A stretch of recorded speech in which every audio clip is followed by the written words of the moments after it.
Hi, I'm Lauren and I code stuff. This week I've been working on this Rubik's Cube simulator. So the idea is I wanted to represent a Rubik's Cube in 2D on a computer. So a Rubik's Cube has 6 different faces, and those would be the orange, green, red, blue, white, and yellow faces. Sometimes there's different color schemes, but this is typically what you would see on a Rubik's Cube. If you were holding a Rubik's Cube right now, the idea is that you would be looking, if you're holding it straight in your hands, you'd be looking at this green face right here. And this would be the front face that you're looking at.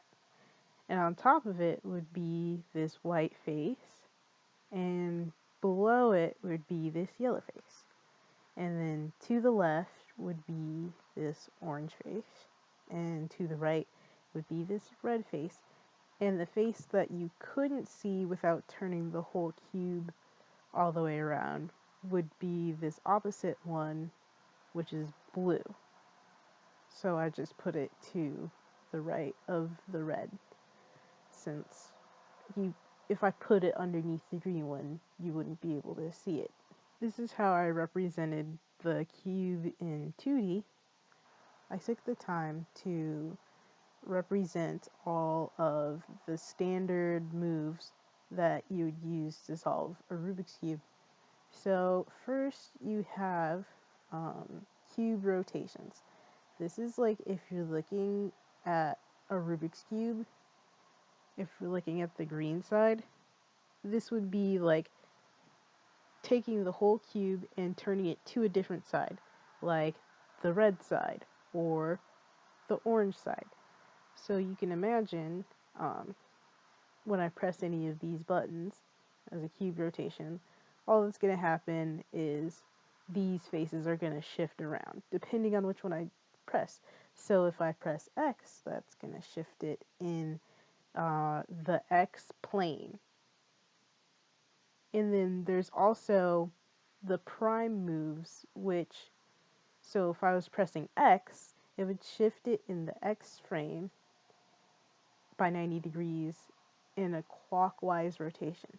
So when you have a prime next to a cube move, then that prime means the counterclockwise version. So if you see, I'm going to press X, and that shifts the green up to the top, and the yellow up to the front, and the blue to the bottom, and now the white's on the opposite. If I press prime, it'll go back to what the cube originally looked like when I pulled this up, where we have the green on the front, the white on the top, the blue in the back, and the yellow on the bottom. So it can do that in all of the directions. So the X direction, the Y direction, and the Z direction. So the next category of moves that I have is the face rotations.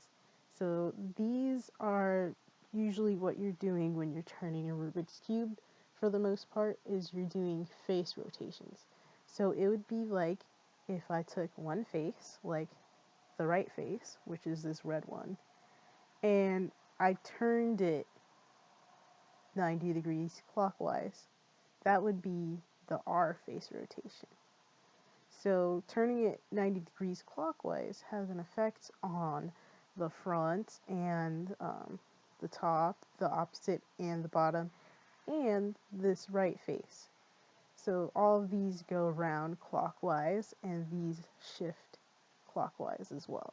And then when I do R prime, it does the counterclockwise version, and this R red one turns back, and all these line back up. And then I have the same thing for left, which would be turning this orange face, and then the front, which is turning the green face, the back, which is turning this blue face, the upward face, which would be the white one, and the downward face, which is the yellow one. The next group of moves is the slice moves. So, a slice move is when you move the middle layers. So, if you know anything about Rubik's Cubes, this centerpiece will always be in the same spot relative to all the other centerpieces. So, this green one will always be across from this blue one. This red one will always be across from this orange one. And this white one will always be across from this yellow one. So the slice moves is when you take one of these center pieces and you rotate from that axis.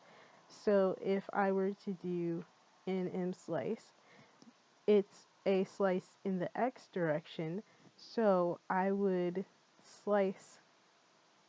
move this center group in the X direction downward. So the surrounding pieces stay the same, and the middle is the part that's moving. So when you do an E slice, it moves the middle in the Y direction. And when you do an S slice, it moves the middle in the Z direction. The final set of moves that I worked on representing were the wide face rotations. This is basically the same thing as a face rotation, but the middle layer goes along with it. So when I say R, notice how this green one moves up to the white face. When I say R wide, both this green one on the side and the green middle go up to the white face. And now we're looking at the yellow side. So I have all of the same ones from the face rotations, all the same directions. We have left and front, back, upward, and downward for all of those. The last thing that I worked on was this state. So when you have a solved Rubik's Cube, that means that all of the faces are the same color. That's what we consider to be a solved Rubik's Cube. So anytime that a move changes what it looks like, the state becomes unsolved. But the moment they line up again, the state becomes solved because everything looks the same. If you notice, whenever I do a cube rotation, everything stays solved because none of the pieces are moving. Just the cube is rotating physically itself. So that's all I worked on this week, and we'll see what I get into for next week.